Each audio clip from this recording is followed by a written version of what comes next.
for the stability part of this lab, I had to stand in 5 different positions.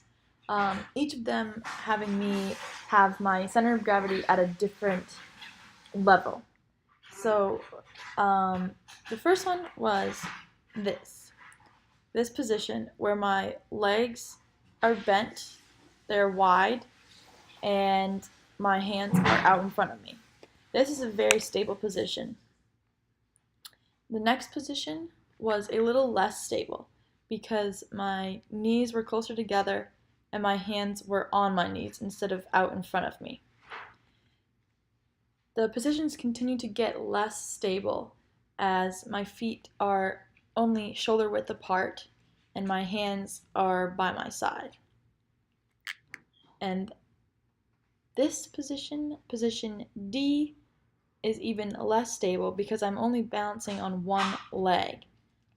Therefore, it would be very easy for someone to push my shoulder and make me fall over.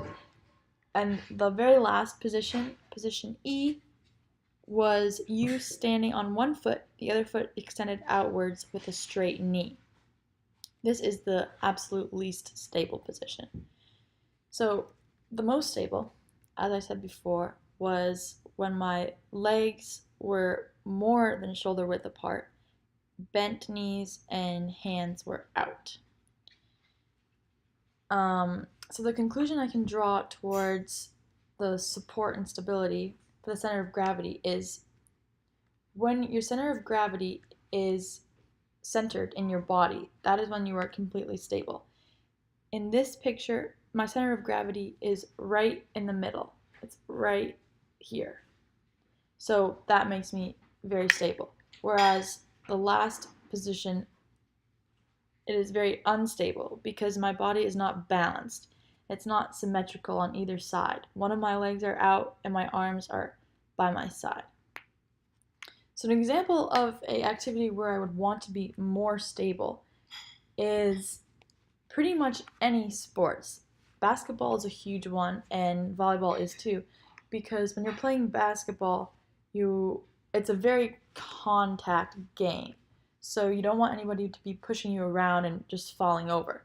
That's why you see all the basketball players with their legs spread wide apart and they're shuffling so that they are very stable and they don't just fall over the whole entire game. And an activity where you would want to be less stable, I don't think there is an activity where you would want to be less stable because our bodies are constantly trying to stabilize themselves so that we can perform whatever we're doing, if it's sports or just activities in our daily lives, to the best of our ability.